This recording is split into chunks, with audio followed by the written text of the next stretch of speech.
Bismillahirrahmanirrahim. Assalamualaikum warahmatullahi wabarakatuh. Kali ini kita akan mempelajari bab 9 tentang sholat Jumat. Sebelumnya Bapak ingin berbicara bahwa alhamdulillah hari ini kita masih dapat dipertemukan bertatap muka bersama untuk belajar bersama. Pada kesempatan kali ini kita insya Allah ke depan akan membahas bab 9 terkait tentang sholat Jumat. Adapun peta pada bab 9 terkait tentang sholat Jumat ini adalah pertama kita membahas ketentuan, kemudian hikmah, kemudian di dalam ketentuan kita membahas tentang pengertian hukum sholat Jumat, rukun sholat Jumat, kemudian syarat wajib daripada sholat Jumat, syarat sah daripada sholat Jumat, sunnah sebelum melaksanakan sholat Jumat, dan yang terakhir adalah larangan ketika melaksanakan sholat Jumat. Kemudian di akhir nanti kita akan berbicara tentang tata cara ataupun praktik daripada sholat Jumat. Di sini ada pengertian tentang melaksanakan sholat Jumat. Hari Jumat merupakan hari yang sangat mulia. Karena kemuliaannya maka hari Jumat disebut juga Sayyidul Ayyam, yang artinya penghulu segala hari. Salat Jumat merupakan aktivitas ibadah wajib salat bagi pemeluk agama laki-laki yang dilakukan setiap hari secara berjamaah pada waktu dengan ketentuan-ketentuan yang telah diatur dalam hukum Islam. Orang Islam laki-laki meninggalkan 3 kali sholat Jumat berturut-turut tanpa alasan yang sah. Rasulullah SAW mengisyaratkan dengan jelas bahwa orang tersebut dinamakan adalah orang munafik.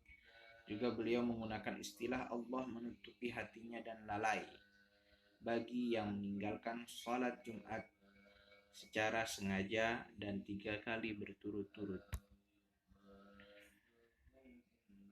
Nah, di sini ada hukum sholat Jumat sesuai dengan Quran surah Al-Jumu'ah ayat 9 yang berbunyi A'udzubillahi minasyaitonir rajim. Bismillahirrahmanirrahim. Ya ayyuhalladzina amanu idza nudiya lis-salati min yaumil jum'ati fas'au ila dzikri wa dzarul bai'a dzalikum khairul lakum in kuntum ta'lamun. Yang artinya, wahai orang-orang yang beriman, apabila telah diseru untuk melaksanakan sholat pada hari Jumat, maka segeralah kamu mengingat Allah dan tinggalkanlah jual beli. Yang demikian itu lebih baik bagimu jika kamu mengetahui. Nah, di sini kita membahas tentang rukun sholat Jumat. Rukun sholat Jumat sama halnya dengan rukun sholat fardu seperti biasanya kita laksanakan secara 5 waktu di setiap harinya. Yang telah kalian pelajari pada bab sebelumnya. Kemudian di sini kita lebih fokus kepada rukun khutbah Jumat, yaitu yang pertama mengucapkan puji-pujian kepada Allah Subhanahu wa taala. Kemudian membaca 2 kalimat syahadat, membaca sholawat atas Nabi Muhammad, memberi wasiat atau pesan mengenai ketakwaan dan mengajarkan apa-apa yang perlu kepada jamaah Jumat. Kemudian membaca ayat Al-Quran, paling sedikit 1 ayat, mendoakan untuk kaum muslim dan mukmin. Nah, di sini ada khutbah Jumat. Syarat-syarat khutbah Jumat. 1. Khutbah dimulai setelah masuk waktu zuhur. Kemudian khutbah dilaksanakan sebelum melaksanakan sholat Jumat. Khatib memberi khutbah dengan cara berdiri jika mampu. Khatib duduk sebentar di antara dua khutbah.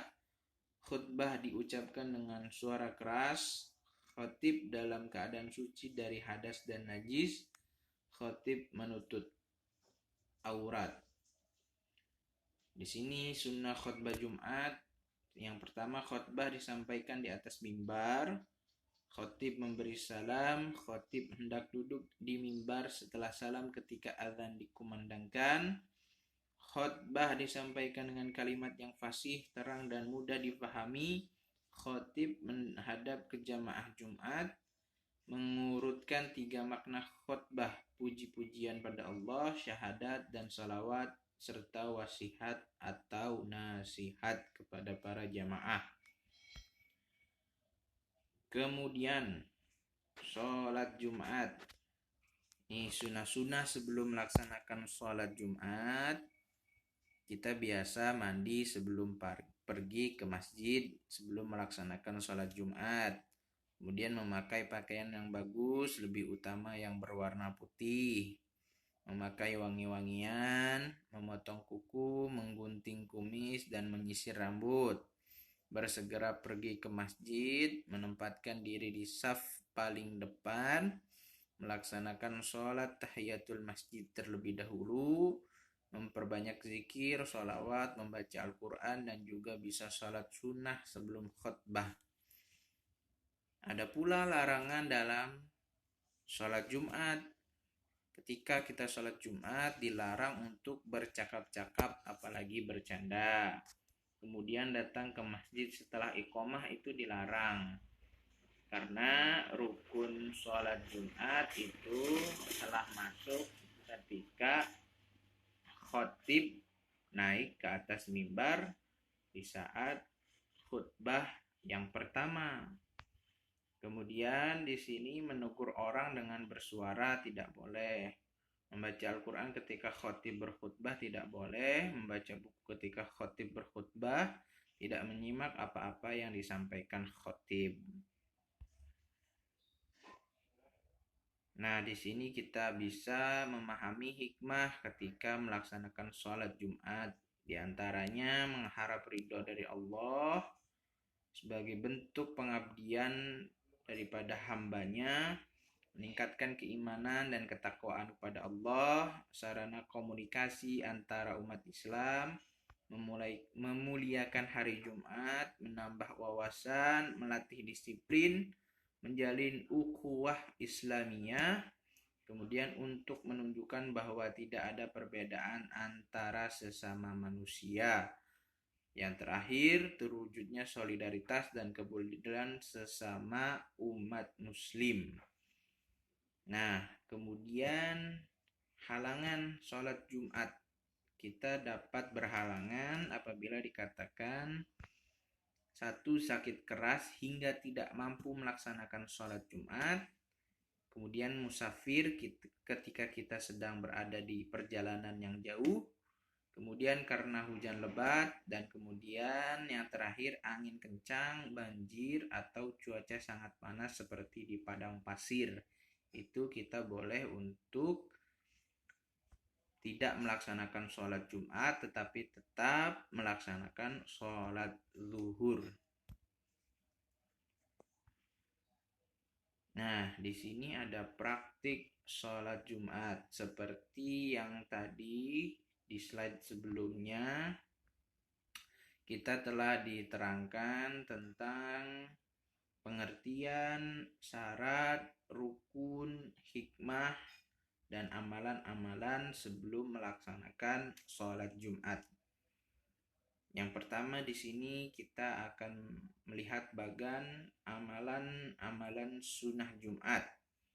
Tadi telah dijelaskan bahwa kita sebelumnya harus mandi, membersihkan diri, memakai wewangian, memotong kuku, kemudian berzikir dan menempatkan diri di saf paling depan ketika berada di masjid. Kemudian azan. Azan pertama ataupun azan kedua kita sudah memasuki masjid karena di situ telah ditetapkan sebagai rukunnya sholat Jumat. Sudah masuk rukun sholat Jumat. Khutbah pertama. Kita harus mendengarkan khutbah pertama. Di antaranya setelah azan pertama itu khotib memberikan puji-pujian, sholawat, dan membacakan ayat Quran, serta memberikan wasiat kepada para jamaah. Khutbah yang kedua, biasanya khotib memberikan doa